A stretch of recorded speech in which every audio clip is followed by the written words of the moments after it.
UP और उत्तराखंड की खबरों के लिए एबीपी गंगा को सब्सक्राइब करें और बेल आइकन दबाएं। खबर लखनऊ से आईएफएस निहारिका के खिलाफ धोखाधड़ी की एफआईआर हुई है और अनी बुलियन कंपनी बनाकर धोखाधड़ी का उन पर आरोप है। तो अनी बुलियन कंपनी बनाई और उसके बाद उन पर आरोप की उसके जरिए धोखाधड़ी की है। 40% सालाना रिटर्न का धोखा देकर रकम हड़पी गई है। बहुत बड़ी खबर इस वक्त आपको लखनऊ से दे दें। अनी बुलियन कंपनी बनाकर धोखाधड़ी का आरोप है उन पर और 40% सालाना रिटर्न दिखाया गया। आईएफएस निहारिका का पति आपको बता दें कि जेल में बंद है, पहले से लखनऊ जेल में बंद है। और इस बीच में एक बड़ी खबर आपको दे दें कि एफआईआर दर्ज हुई है, धोखाधड़ी की एफआईआर। आईएफएस निहारिका के खिलाफ ये एफआईआर हुई है और उन पर आरोप है कि धोखाधड़ी की है उन्होंने कंपनी बनाकर। अनी बुलियन कंपनी बनाई, उसके बाद अपने सालाना रिटर्न को दिखाया। 40% सालाना रिटर्न का धोखा दिया और उसके बाद रकम उन्होंने हड़पी। संतोष हमारे संवाददाता खबर पर ज्यादा अपडेट्स और जानकारियां देंगे।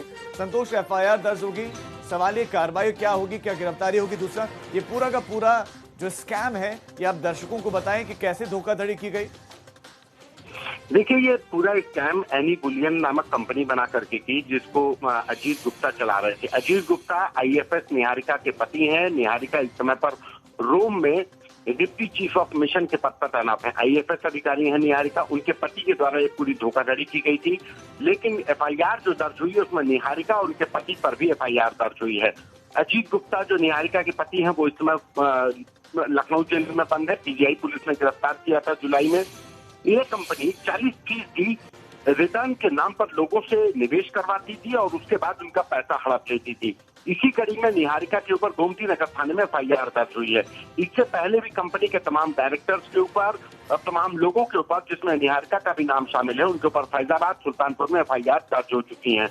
यानी जालसाज पति अपनी आईएफएस पत्नी के नाम पर धोखाधड़ी कर रहा था और 1-2 करोड़ की नहीं, करीब 600 करोड़ का ये पूरा मामला सामने आ रहा है कि 600 करोड़ रुपए एनी बुलियन लेकर के फरार हुई है और जिसमें निहारिका सिंह और उनके पति शामिल थे। निहारिका पर भी धोखाधड़ी का आरोप लगाया गया और जिसके तहत एफआईआर दर्ज हुई है।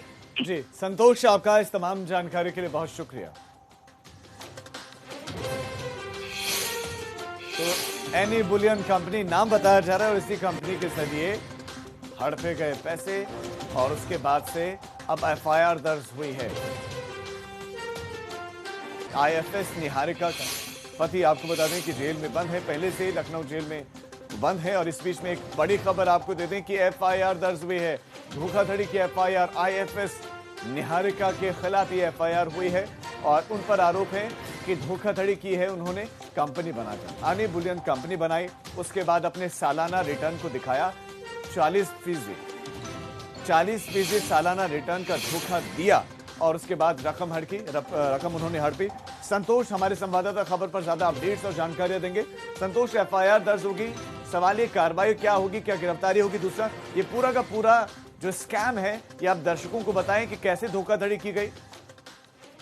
देखिए, ये पूरा स्कैम एनी बुलियन नामक कंपनी बना करके की, जिसको अजीत गुप्ता चला रहे थे। अजीत गुप्ता आईएफएस निहारिका के पति हैं। निहारिका इस समय पर रोम में डिप्टी चीफ ऑफ मिशन के पद पर तैनात है। आईएफएस अधिकारी हैं निहारिका, उनके पति के द्वारा एक पूरी धोखाधड़ी की गई थी।